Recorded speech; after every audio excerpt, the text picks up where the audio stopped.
En 1991, Serge Lama passait la bague au doigt de sa première femme, Michèle Chauvier. Leur histoire d'amour a officiellement pris fin en 2016, lorsque celle-ci a succombé à un accident cardiovasculaire.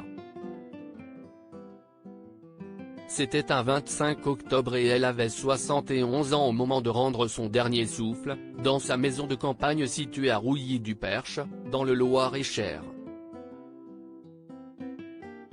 Par la suite, son corps a été incinéré en toute intimité.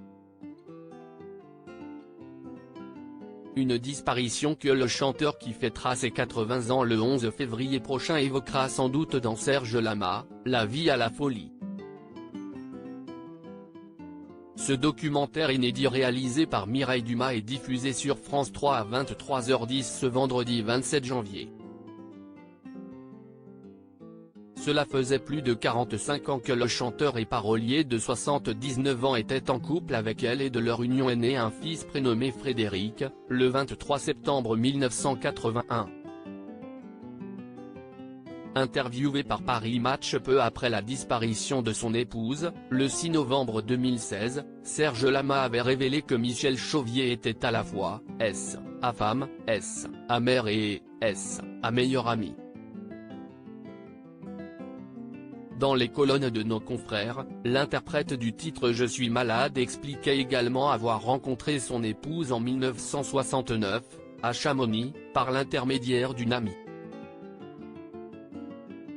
Avec émotion, il avait raconté que, son coup de foudre pour elle fut immédiat, même si elle était aussi discrète et timide, qu'il était, lui, même exubérant à l'époque.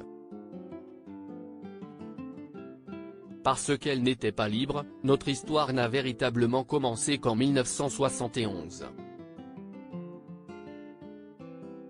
Tous les deux du signe du Verseau, nous étions l'un comme l'autre de nature très indépendante et avions décidé très vite de ne pas habiter ensemble, pour préserver notre amour, s'était-il souvenu avec tendresse.